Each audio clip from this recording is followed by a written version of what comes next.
Hi, Sean Huckster here. Welcome down the Mighty Max rabbit hole. This is my continuing series in reviewing the Mighty Max sets. This is Series 1 Horror Heads, and I'm doing two at a time because they're not as heavily featured as the Doom Zones. So today, I've been trying to pick two that thematically are similar, and so today I've chosen Mighty Max versus Kronosaur and Mighty Max Pulverizes Sea Squirm. And they're kind of creatures, so thematically they are similar. Let's start with Mighty Max versus Kronosaur. Mighty Max teleports into a prehistoric land that makes no sense whatsoever, and I'll tell you why in a second.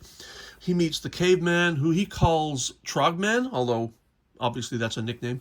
Trogman has a Stegosaurus pet called Big Steggy, and he actually asks Big Steggy to eat Mighty Max.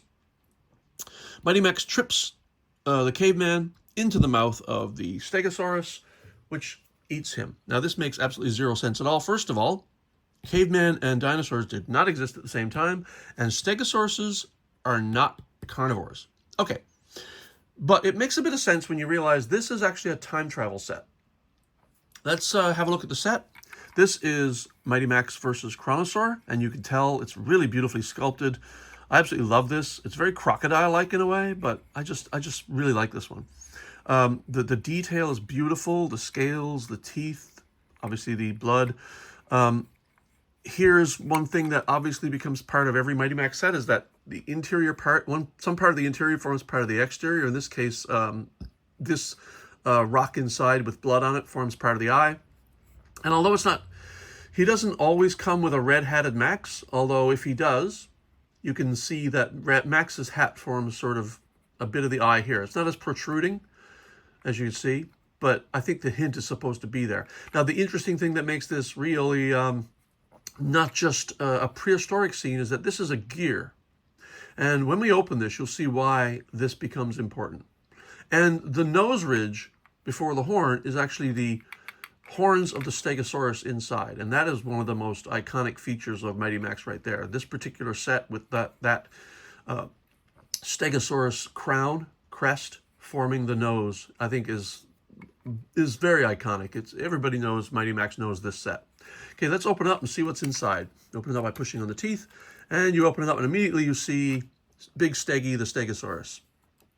So he comes right on out. Now, I like the way he fits because he fits with his tail right under the arm of the caveman, and they just fit together so beautifully. And this is Big Steggy. We'll put him here for the moment. Then we have Mighty Max, and I've chosen a Mighty Max with a pink hat because it was visible through the eye, whereas I had a darker blue one in here and you really couldn't see it. So there's a standard Series 1 Mighty Max, without whom there would be no adventure. And then you have the caveman, and the caveman here is a pretty standard looking big beefy caveman with a loincloth sort of thing. This caveman does have articulated legs. So the legs, tilt right here on this hinge. And he has a big bone in his hand. One of the interesting things is that, unusually for characters in Mighty Max, this one has a bar between the 2 feet. And there are pegs here. The pegs fit into these holes here, so he stands right here. Now, let's have a look at the set. Mighty Max versus Kronosaur. Why Kronosaur? Here's why, because you've got this gear here, but also you've got machinery. And clearly this is supposed to be the hint that a time machine has been in use, because this does not belong here. This is copper and black time machine. It forms a circle here, and there are like bits of the machinery out on the walls here. Other than that, what you have is the rock, which we've mentioned already. It's kind of a green rock. Everything is green here, of course, and it's got blood on the top with a little black streak, which forms an eye in very much the same way that the McDonald's Yeti set forms an eye, with a little black streak on a piece of color that protrudes up through the head. In this case, forms his eye. Here you've got bodies of other dinosaurs, and there's blood on them, so these are clearly dead dinosaurs. And up on the top part, you've got another sort of skeletal dinosaur here, but then you've got the rest of the machine gear, and this gear fits right over the time machine area. So obviously this is part of the time machine. And then you've got these large, massive insects, and in the prehistoric times, insects grew quite large, although not quite this large. So clearly somebody's been messing with time, which is why a Stegosaurus and a caveman are coexisting. Not much more to say about this. I am going to pop Max back in now. Actually, I think I'll put Max in last. I'll put the Trogman and the caveman into his leg spot, into his foothold. It can be a little difficult. There we go. And now it's time to put Mighty Max in place, because with the Kronosaur in place or with the Stegi in place, it's kind of hard.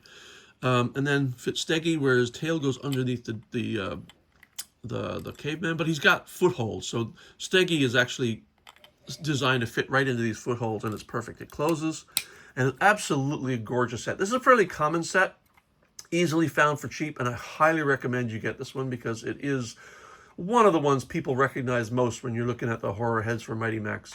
All right, we'll put them aside and move on to Mighty Max Pulverizes Sea Squirm. I've read some reviews and seen some videos on this, and a lot of people think this one's pretty quirky just because of its general shape and these claws here, and this tongue sticking out. I mean, okay, let's put it aside for a moment and move on to the cartoon. So in this one, Mighty Max teleports into an undersea area where he meets a sea serpent. Snake's alive. I'm not alone, so it's a snake, but obviously it's a sea serpent. Max finds a bone on the floor underneath the water and throws it at, or clobbers the serpent with it and stuns the serpent. And then Krillor attacks. Krillor is the beast in this set. Krillor attacks Max. Max uses the same bone and throws it at Krillor, and it ends up in Krillor's mouth. And Max finds a treasure chest and opens it, but before he can do anything, he's teleported away into the next adventure. And that's the story. So let's look at Sea Squirm. Clearly he's a sea monster. These are obviously like gill plates out the side, horns here, red eyes, and this tongue sticking out, and this nose. So again, as always, parts of the interior form parts of the exterior. And in this case, you have the sea serpent's head comes out to form a tongue, which is a bit weird. And sea serpent, the Krillor itself forms these horns and the eyes and the nose ridge, which comes out through the case as well. Let's open up and see what's inside. So the first thing you see is Krillor, because he takes up the entire set. Now, Krillor is an interesting monster, clearly a sea creature. Krillor has a spot for Max to stand on, so Max can actually, it has a foothold for Max, so Max can stand on Krillor, which is kind of interesting because Krillor, in this case, might be used as a transportation, I guess. Krillor's back has these red polyps which form the eye when you close the thing, but are clearly not his eyes here because his eyes are up here. My eyes are up here. And then he's got these claws, very crab-like. Now, he's made of a hard plastic. There's no flexibility here whatsoever. His back ridge forms the nose when you close the set, and Max can stand on him, as I've said. Let's place him down here. Max, without whom there would be no adventure, first meets the sea serpent. And the sea serpent is well sculpted, beautifully painted. He's got teeth along the mouth here. Hard to see in my camera right now. But these are intricately modeled, which is quite nice. He also is hard plastic, which again is interesting. If this was a little more flexible, it might be a little more useful to play with, but and easier to fit into the set because right now it kind of like flops around in there. And if it was a softer plastic, you could probably jam into the pegs better. But the pegs here are perfectly fitted for him. It's just that once he's in there, he does kind of move around. There's no lock. You can't lock him in place like you can Max. Okay, let's look at the set. At the bottom, the first thing you see is the bone. Now, this is the bone in the comic book that Max picks up and both stuns the sea serpent with and jams into the mouth of Krillor when he tries to escape. And then you've got a scallop here, and then you've got a little spot in the middle where Max stands. There's nothing really in there, just a few little details. And now at the back, clearly this was a shipwreck above because you've got an anchor, another sea star here, and you've got a treasure chest. Now the treasure chest doesn't open, but the implication is there. And then some random either bone or probably shells here. The chest in the story, of course, Max gets to teleport in and open it and just see the treasure before he is randomly teleported out, which sort of is unfortunate. And now up top, you have the top part. Here you have what looks to be like a shark's mouth, even though that's not visible at all from the outside. His teeth are visible, but those are up here. This is like a ridge of shark's teeth down here. You've got a silver fish right here.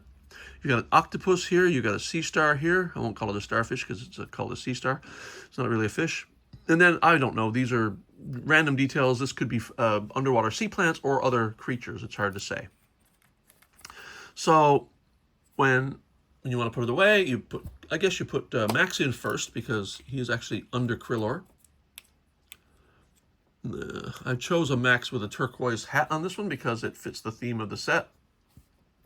Krillor then goes on top of him, slots right into place. Again, he is hard plastic, so he kind of wiggles around a bit in there. Some of the later sets have soft plastic creatures that snap nicely into place. Anyway, then the sea serpent fits right in here. And when you close the set, you'll notice, oh, the sea serpent has to be exactly in the right place. Otherwise, like now he's up too far and now he's down too far. And then until you get it exactly right, you can't close the set. Which is why I think that if this was a softer plastic, I could lock further into those tabs. It'd be easier to open and close. Or it's easier to open, but easier to close. Anyway, that is Mighty Max Pulverizes Sea Squirm. And I'll put the two together. I really love both of these sets. A lot of people find this one a bit funny, but I still love it. I think it's beautifully crafted, and I mean, when you think about it, it's very much like a Doctor Who sea monster kind of thing. And you know, I'm not exactly angry about that. Okay, that's two more of the horror heads. There are more coming. Series 1. You won't know which ones. Well, I guess since Series 1 is winding down, it kind of narrows it down a bit. But please stay tuned for my next ones, which will be 2 I'm going to choose shortly. And I will post it when I can. Hope you've enjoyed this. Talk to you later. Sean Huckster out.